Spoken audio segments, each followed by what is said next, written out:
Selamat pagi Bapak Ibu Saudara sekalian. Selamat datang dalam acara Sarapan Sabda bersama saya Pak Saparman.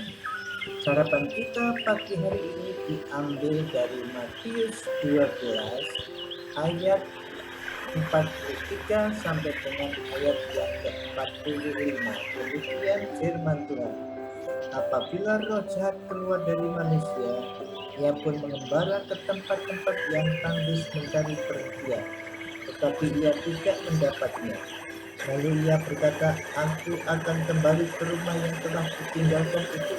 Maka pergilah ia dan mendapati rumah itu kosong, bersih, tersapu, dan rapih teratur.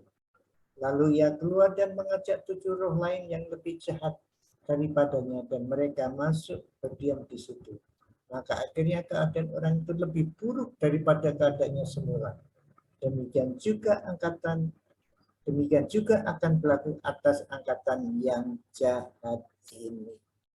Bapak Ibu Saudara sekalian, Yesus ini sedang berbicara kepada orang Yahudi, khususnya orang Farisi yang tidak percaya angkatan yang jahat ini, angkatan yang tidak percaya kepada Tuhan Yesus sebagai Mesias yang dijanjikan.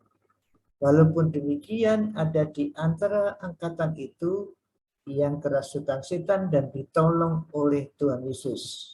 Tentu banyak jumlahnya, tetapi tidak semua. Jadi banyak orang yang ditolong Tuhan Yesus karena kerasukan setan. Dan rupanya di sini Yesus mengatakan, kalau orang yang dirasuk setan itu, angkatan itu maksudnya, sudah dikeluarkan oleh Yesus setannya itu, lalu dia tidak percaya kepada Tuhan Yesus, artinya sesudah hidupnya berubah dengan pertolongan Yesus, tapi tidak menerima Yesus sebagai Tuhan dan Juru Selamat, lalu ingin berubah hidupnya dengan kekuatannya sendiri, maka itu akan terjadi kekosongan dalam hidupnya, dan sebagai akibatnya roh jahat yang lebih jahat lagi akan masuk ke dalamnya. Maksudnya sudahlah jelas di sini bahwa perubahan hidup dengan usaha sendiri tidak mungkin dilakukan oleh seseorang untuk bisa bersekutu dengan Tuhan Allah. Karena dosa manusia, manusia berpisah dengan Allah, tidak mampu lagi bersekutu dengan Allah.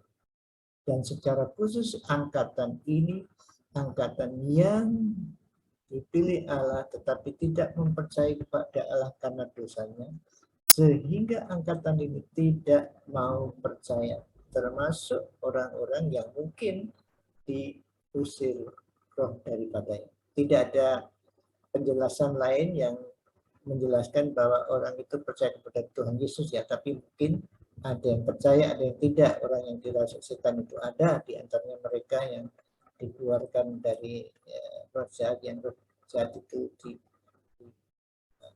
dilemparkan ke dalam babi itu yang banyak itu, orang itu bersaksi kepada negerinya, sehingga orang lain itu mengundang Yesus ke rumahnya, menunggu-nunggu Yesus ke daerahnya. Jadi tidak semua ya. Jadi ada orang yang dirasuk setan, dikeluarkan oleh Tuhan Yesus, tapi tetap tidak percaya kepada Tuhan Yesus. Nah, ini yang dikatakan di sini. Orang itu akan tambah jahat, dalam arti ada orang yang seperti itu. Dan Tuhan Yesus mengatakan rupanya angkatan yang jahat ini akan berlaku demikian. Jadi kebanyakan orang Yahudi pada waktu itu tidak percaya. Sebagai akibatnya memang lebih jahat lagi. Semakin hari semakin jahat.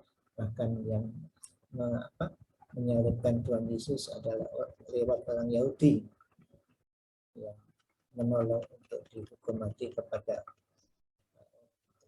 pemerintah Roma yang berhak. Tapi semuanya itu provokasi dari orang-orang Yahudi. Jadi lebih jahat itu betul. Dan memang saudaraku yang dikasih Tuhan, Rupanya orang Yahudi pada waktu itu sulit sekali percaya kepada Tuhan Yesus Kristus. Jadi pelajaran kita pada pagi hari ini adalah seperti ini, bahwa kita tidak mampu untuk mengubah hidup kita sendiri. Reformasi diri sendiri itu tidak bisa. Seperti tadi ya, karena kita sudah berdosa, kalau kita sudah ditolong Tuhan Yesus, misalnya kerasukan setan kemudian sehat, tapi tidak menerima Yesus sebagai Tuhan dan Juru Selamat, ya sudah. Akhirnya orang Yahudi tadi lebih jahat lagi. Artinya sulit sekali untuk percaya.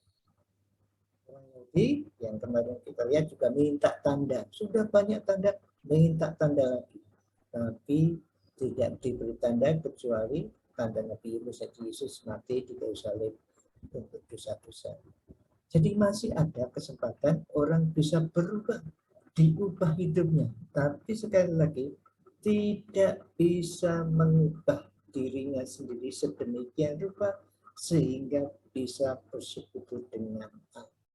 Kita bersyukur, kita yang sadar bahwa kita berdosa, tidak mampu berhubungan dengan Allah, tetapi percaya kepada Yesus yang mati untuk dosa-dosa kita, sehingga kita bisa bersekutu dengan Allah. Mari kita memupuk persekutuan kita supaya semakin hari semakin menjadi orang percaya yang dewasa secara rohani, menyebabkan orang lain melihat kita untuk ikut berubah hidupnya karena Tuhan Yesus, bukan karena diri sendiri.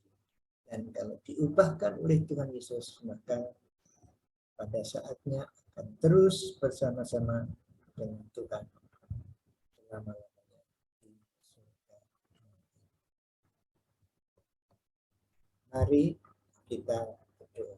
Tuhan Yesus, terima kasih Tuhan atas belas kasihan-Mu kepada umat Yahudi pada waktu itu dan kepada kami sekarang yang telah melihat banyak orang diubahkan oleh karena percaya kepada.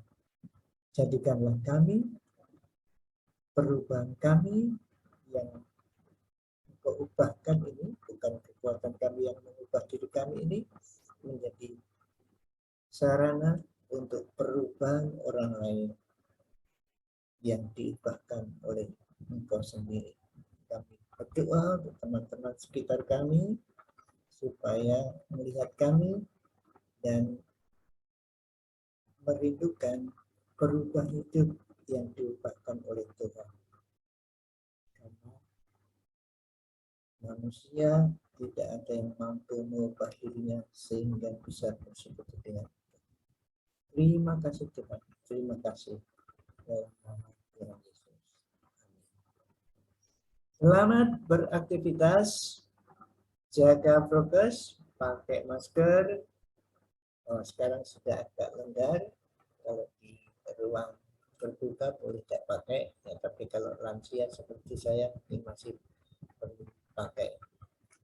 Jauhi kerumunan, jaga jarak, sering cuci tangan atau sanitizer, dan di rumah saja kalau tidak penting.